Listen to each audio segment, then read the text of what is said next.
ಆ ಜಿಲ್ಲೆಯಲ್ಲಿ ಕೋಟ್ಯಂತರ ರೂಪಾಯಿ ವೆಚ್ಚದಲ್ಲಿ ತೀವ್ರ ನಿಗಾ ಘಟಕ ನಿರ್ಮಾಣ ಮಾಡಲಾಗಿದೆ. ಆದರೆ ಜನರ ಬಳಕೆಗೆ ಇದು ಸಿಗ್ತಾ ಇಲ್ಲ. ತೀವ್ರ ನಿಗಾ ಘಟಕ ಉದ್ಘಾಟನೆ ಆಗದೆ ಹಾಗೆ ಪಾಳ್ಬಿದ್ದಿದೆ. ಪುಂಡ ಪೋಖ್ರಿಗಳ ಅಡ್ಡಿಯಾಗಿ ಮಾರ್ಪಟ್ಟಿದೆ.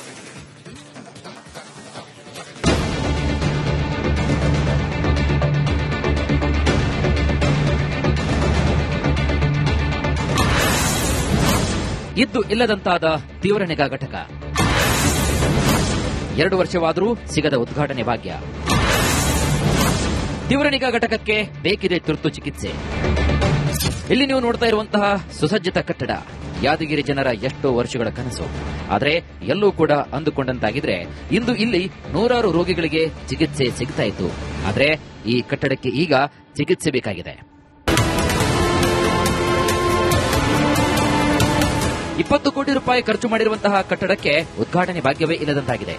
ಯಾದಗಿರಿ ಜಿಲ್ಲಾಸ್ಪತ್ರೆ ಆವರಣದಲ್ಲಿ 2023 ಹಾಗೂ 24ರಲ್ಲಿ ಅಂದಿನ ಶಾಸಕ ದಿ ವೆಂಕಟರೆಡ್ಡಿ ಮುತ್ನಾಳ್ ಅವರು 20 ಕೋಟಿ ವೆಚ್ಚದ ತೀವ್ರ ನಿಗಾ ಘಟಕಕ್ಕೆ ಶಂಕುಸ್ಥಾಪನೆ ಮಾಡಿದರು. ಯಾದಗಿರಿ ಜಿಲ್ಲಾಸ್ಪತ್ರೆಗೆ ಹೈಟೆಕ್ ಸ್ಪರ್ಶೆ ನೀಡಬೇಕೆಂಬ ಉದ್ದೇಶದಿಂದ 50 ಬೆಡ್ ಹಾಸಿಗೆಯುಳ್ಳಂತಹ ಕಟ್ಟಡಕ್ಕೆ ಶಂಕುಸ್ಥಾಪನೆ ಹಾಕಿದರು. ಆದರೆ ಜಿಲ್ಲಾಸ್ಪತ್ರೆ ಆವರಣದಲ್ಲಿರುವಂತಹ ತೀವ್ರ ನಿಗಾ ಘಟಕದ ಕಟ್ಟಡ ಕಾಮಗಾರಿ ಮುಗಿದು ಬರೋಬ್ಬರಿ 1 ವರ್ಷ ಕಳೆದು ಹೋಗಿದೆ. ಆದರೆ ಈವರೆಗೂ ಕಟ್ಟಡದ ಉದ್ಘಾಟನೆಯೇ ಆಗಿಲ್ಲ.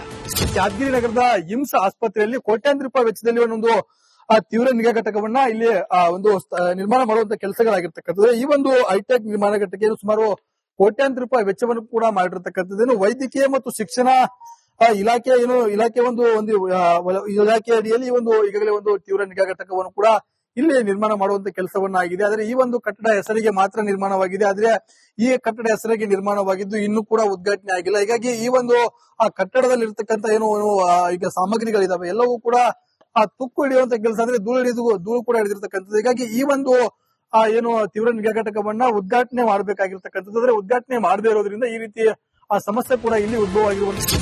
ಯಾದಗಿರಿಗೆ ತೀವ್ರ ನಿಗಾ ಘಟಕದ ಅವಶ್ಯಕತೆ ಹೆಚ್ಚಾಗಿದೆ. ದೂರದ ಕಲಬುರಗಿ, ರಾಯಚೂರು ಹೋಗುವಷ್ಟರಲ್ಲೇ ರೋಗಿಗಳು ಮೃತಪಟ್ಟ ಉದಾಹರಣೆಗಳು ಕೂಡ ಇವೆ. ಹೀಗಂತ ಸ್ಥಳೀಯರು ಆಕ್ರೋಶವನ್ನು ವ್ಯಕ್ತಪಡಿಸಿದ್ದಾರೆ. ಇದನ್ನ ಬಹಳ ನಾವು ಆಕ್ರೋಶನ ವ್ಯಕ್ತಪಡಿಸ್ತೀವಿ. ಯಾಕಂದ್ರೆ ಸಾರ್ವಜನಿಕರಿಗೆ ಅನುಕೂಲ ಆಗ್ಲಂತಕ್ಕಂಥ ಹಿತದೃಷ್ಟಿಯಿಂದ ಸಾವಿರಾರು ರೂಪಾಯಿ ಕೋಟಿ ಅನುದಾನದಲ್ಲಿ ತಂದ್ಕೇಸಿಂದ ಕಟ್ಟಿರ್ತದ. ಅದು ಕಟ್ಟಿರ್ತಕ್ಕಂಥದನ್ನ ಬಳಸಿಲ್ಲ ಅಂತಂದ್ರೆ ಅದು ವೇಸ್ಟ್ ಆಗುತ್ತೆ. ಒಳಗಡೆ ನೋಡಿದಾಗ ಎಲ್ಲ ಮೆಟೀರಿಯಲ್ಸ್ ಗಳೆಲ್ಲ ಹಂಗೆ ಇದಾವೆ.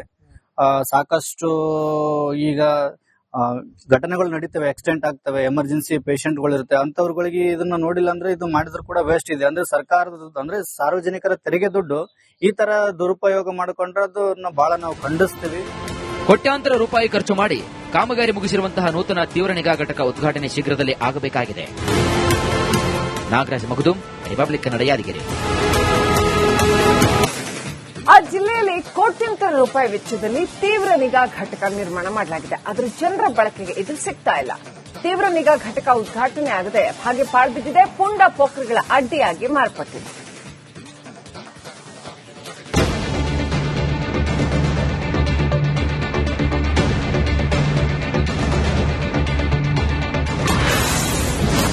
ಇದ್ದು ಇಲ್ಲದಂತಾದ ತೀವ್ರ ನಿಗಾ ಘಟಕ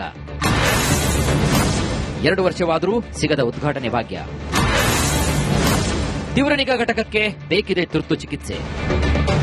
ಇಲ್ಲಿ ನೀವು ನೋಡ್ತಾ ಇರುವಂತಹ ಸುಸಜ್ಜಿತ ಕಟ್ಟಡ ಯಾದಗಿರಿ ಜನರ ಎಷ್ಟೋ ವರ್ಷಗಳ ಕನಸು.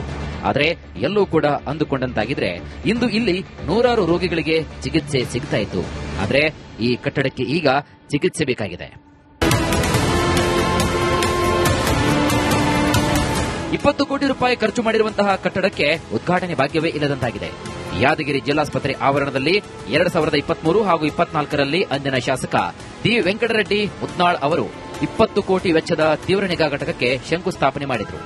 ಯಾದಗಿರಿ ಜಿಲ್ಲಾಸ್ಪತ್ರೆಗೆ ಹೈಟೆಕ್ ಸ್ಪರ್ಶೆ ನೀಡಬೇಕೆಂಬ ಉದ್ದೇಶದಿಂದ 50 ಬೆಡ್ ಹಾಸಿಗೆಯುಳ್ಳಂತಹ ಕಟ್ಟಡಕ್ಕೆ ಶಂಕುಸ್ಥಾಪನೆ ಹಾಕಿದರು.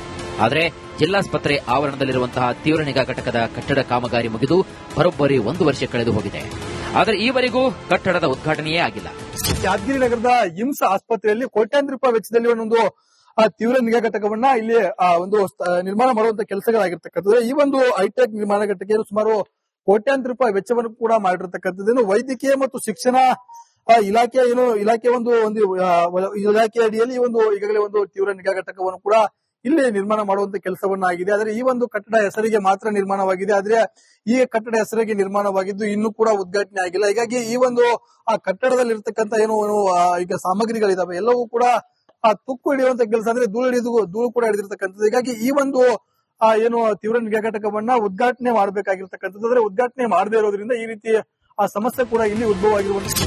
ಯಾದಗಿರಿಗೆ ತೀವ್ರ ನಿಗಾ ಘಟಕದ ಅವಶ್ಯಕತೆ ಹೆಚ್ಚಾಗಿದೆ.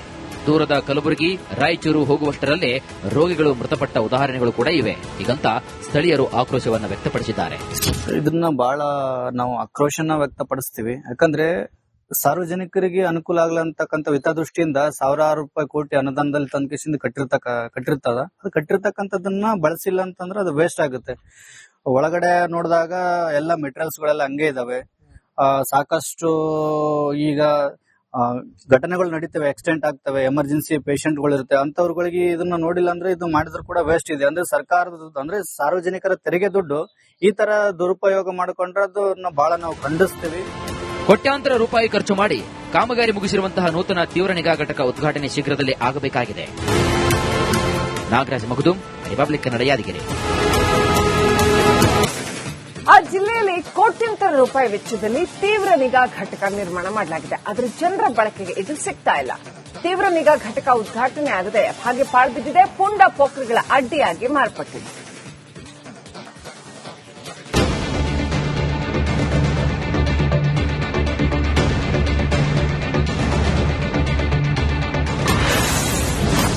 ಇದ್ದು ಇಲ್ಲದಂತಾದ ತೀವ್ರ ನಿಗಾ ಘಟಕ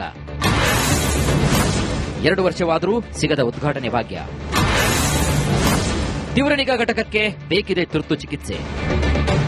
ಇಲ್ಲಿ ನೀವು ನೋಡ್ತಾ ಇರುವಂತಹ ಸುಸಜ್ಜಿತ ಕಟ್ಟಡ ಯಾದಗಿರಿ ಜನರ ಎಷ್ಟೋ ವರ್ಷಗಳ ಕನಸು. ಆದರೆ ಎಲ್ಲೂ ಕೂಡ ಅಂದುಕೊಂಡಂತಾಗಿದ್ರೆ ಇಂದು ಇಲ್ಲಿ ನೂರಾರು ರೋಗಿಗಳಿಗೆ ಚಿಕಿತ್ಸೆ ಸಿಗ್ತಾ ಇತ್ತು. ಆದರೆ ಈ ಕಟ್ಟಡಕ್ಕೆ ಈಗ ಚಿಕಿತ್ಸೆ ಬೇಕಾಗಿದೆ. 20 ಕೋಟಿ ರೂಪಾಯಿ ಖರ್ಚು ಮಾಡಿರುವಂತಹ ಕಟ್ಟಡಕ್ಕೆ ಉದ್ಘಾಟನೆ ಭಾಗ್ಯವೇ ಇಲ್ಲದಂತಾಗಿದೆ. ಯಾದಗಿರಿ ಜಿಲ್ಲಾಸ್ಪತ್ರೆ ಆವರಣದಲ್ಲಿ 2023 ಹಾಗೂ 24ರಲ್ಲಿ ಅಂದಿನ ಶಾಸಕ ದಿ ವೆಂಕಟರೆಡ್ಡಿ ಮುದ್ನಾಳ್ ಅವರು 20 ಕೋಟಿ ವೆಚ್ಚದ ತೀವ್ರ ನಿಗಾ ಘಟಕಕ್ಕೆ ಶಂಕುಸ್ಥಾಪನೆ ಮಾಡಿದರು. ಯಾದಗಿರಿ ಜಿಲ್ಲಾಸ್ಪತ್ರೆಗೆ ಹೈಟೆಕ್ ಸ್ಪರ್ಶ ನೀಡಬೇಕೆಂಬ ಉದ್ದೇಶದಿಂದ 50 ಬೆಡ್ ಹಾಸಿಗೆಯುಳ್ಳಂತಹ ಕಟ್ಟಡಕ್ಕೆ ಶಂಕುಸ್ಥಾಪನೆ ಹಾಕಿದರು. ಆದರೆ ಜಿಲ್ಲಾಸ್ಪತ್ರೆ ಆವರಣದಲ್ಲಿರುವಂತಹ ತೀವ್ರ ನಿಗಾ ಘಟಕದ ಕಟ್ಟಡ ಕಾಮಗಾರಿ ಮುಗಿದು ಬರೋಬ್ಬರಿ 1 ವರ್ಷ ಕಳೆದು ಹೋಗಿದೆ. ಆದರೆ ಈವರೆಗೂ ಕಟ್ಟಡದ ಉದ್ಘಾಟನೆಯೇ ಆಗಿಲ್ಲ. ಯಾದಗಿರಿ ನಗರದ ಇಮ್ಸ್ ಆಸ್ಪತ್ರೆಯಲ್ಲಿ ಕೋಟ್ಯಾಂತರ ರೂಪಾಯಿ ವೆಚ್ಚದಲ್ಲಿ ಒಂದೊಂದು ತೀವ್ರ ನಿಗಾ ಘಟಕವನ್ನ ಇಲ್ಲಿ ಒಂದು ನಿರ್ಮಾಣ ಮಾಡುವಂತ ಕೆಲಸಗಳಾಗಿರ್ತಕ್ಕಂಥದ್ದು. ಈ ಒಂದು ಹೈಟೆಕ್ ನಿರ್ಮಾಣ ಘಟಕ ಸುಮಾರು ಕೋಟ್ಯಾಂತರ ರೂಪಾಯಿ ವೆಚ್ಚವನ್ನು ಕೂಡ ಮಾಡಿರ್ತಕ್ಕಂಥದ್ದು. ವೈದ್ಯಕೀಯ ಮತ್ತು ಶಿಕ್ಷಣ ಇಲಾಖೆ ಇಲಾಖೆ ಅಡಿಯಲ್ಲಿ ಈಗಾಗಲೇ ಒಂದು ತೀವ್ರ ನಿಗಾ ಘಟಕವನ್ನು ಕೂಡ ಇಲ್ಲಿ ನಿರ್ಮಾಣ ಮಾಡುವಂತ ಕೆಲಸವನ್ನ ಆಗಿದೆ. ಆದ್ರೆ ಈ ಒಂದು ಕಟ್ಟಡ ಹೆಸರಿಗೆ ಮಾತ್ರ ನಿರ್ಮಾಣವಾಗಿದೆ. ಆದ್ರೆ ಈ ಕಟ್ಟಡ ಹೆಸರಿಗೆ ನಿರ್ಮಾಣವಾಗಿದ್ದು ಇನ್ನೂ ಕೂಡ ಉದ್ಘಾಟನೆ ಆಗಿಲ್ಲ. ಹೀಗಾಗಿ ಈ ಒಂದು ಆ ಕಟ್ಟಡದಲ್ಲಿ ಇರ್ತಕ್ಕಂಥ ಈಗ ಸಾಮಗ್ರಿಗಳಿದಾವೆ ಎಲ್ಲವೂ ಕೂಡ ತುಕ್ಕು ಹಿಡಿಯುವಂತ ಕೆಲಸ, ಅಂದ್ರೆ ಧೂಳು ಕೂಡ ಹಿಡಿದಿರ್ತಕ್ಕಂಥದ್ದು. ಹೀಗಾಗಿ ಈ ಒಂದು ಏನು ತೀವ್ರ ನಿಗಾ ಘಟಕವನ್ನ ಉದ್ಘಾಟನೆ ಮಾಡಬೇಕಾಗಿರ್ತಕ್ಕಂಥದ್ದು. ಅಂದ್ರೆ ಉದ್ಘಾಟನೆ ಮಾಡದೇ ಇರೋದ್ರಿಂದ ಈ ರೀತಿ ಆ ಸಮಸ್ಯೆ ಕೂಡ ಇಲ್ಲಿ ಉದ್ಭವ ಆಗಿರುವಂತ. ಯಾದಗಿರಿಗೆ ತೀವ್ರ ನಿಗಾ ಘಟಕದ ಅವಶ್ಯಕತೆ ಹೆಚ್ಚಾಗಿದೆ. ದೂರದ ಕಲಬುರಗಿ, ರಾಯಚೂರು ಹೋಗುವಷ್ಟರಲ್ಲೇ ರೋಗಿಗಳು ಮೃತಪಟ್ಟ ಉದಾಹರಣೆಗಳು ಕೂಡ ಇವೆ. ಹೀಗಂತ ಸ್ಥಳೀಯರು ಆಕ್ರೋಶವನ್ನು ವ್ಯಕ್ತಪಡಿಸಿದ್ದಾರೆ. ಇದನ್ನ ಬಹಳ ನಾವು ಆಕ್ರೋಶನ ವ್ಯಕ್ತಪಡಿಸ್ತೀವಿ. ಯಾಕಂದ್ರೆ ಸಾರ್ವಜನಿಕರಿಗೆ ಅನುಕೂಲ ಆಗ್ಲಂತಕ್ಕಂಥ ಹಿತದೃಷ್ಟಿಯಿಂದ ಸಾವಿರಾರು ರೂಪಾಯಿ ಕೋಟಿ ಅನುದಾನದಲ್ಲಿ ತಂದ್ಕೇಸಿಂದ ಕಟ್ಟಿರ್ತದ. ಅದು ಕಟ್ಟಿರ್ತಕ್ಕಂಥದನ್ನ ಬಳಸಿಲ್ಲ ಅಂತಂದ್ರೆ ಅದು ವೇಸ್ಟ್ ಆಗುತ್ತೆ. ಒಳಗಡೆ ನೋಡಿದಾಗ ಎಲ್ಲ ಮೆಟೀರಿಯಲ್ಸ್ ಗಳೆಲ್ಲ ಹಂಗೆ ಇದಾವೆ. ಸಾಕಷ್ಟು ಈಗ ಘಟನೆಗಳು ನಡೀತವೆ, ಆಕ್ಸಿಡೆಂಟ್ ಆಗ್ತವೆ, ಎಮರ್ಜೆನ್ಸಿ ಪೇಷಂಟ್ಗಳು ಇರುತ್ತೆ. ಅಂತವ್ರುಗಳಿಗೆ ಇದನ್ನ ನೋಡಿಲ್ಲ ಅಂದ್ರೆ ಇದು ಮಾಡಿದ್ರು ಕೂಡ ವೇಸ್ಟ್ ಇದೆ. ಅಂದ್ರೆ ಸರ್ಕಾರದ ಅಂದ್ರೆ ಸಾರ್ವಜನಿಕರ ತೆರಿಗೆ ದುಡ್ಡು ಈ ತರ ದುರುಪಯೋಗ ಮಾಡಿಕೊಂಡ್ರೆ ಅದನ್ನ ಬಹಳ ನಾವು ಖಂಡಿಸ್ತೀವಿ. ಕೋಟ್ಯಾಂತರ ರೂಪಾಯಿ ಖರ್ಚು ಮಾಡಿ ಕಾಮಗಾರಿ ಮುಗಿಸಿರುವಂತಹ ನೂತನ ತೀವ್ರ ನಿಗಾ ಘಟಕ ಉದ್ಘಾಟನೆ ಶೀಘ್ರದಲ್ಲೇ ಆಗಬೇಕಾಗಿದೆ. ನಾಗರಾಜ್ ಮಗದುಂ, ರಿಪಬ್ಲಿಕ್ ಕನ್ನಡ, ಯಾದಗಿರಿ.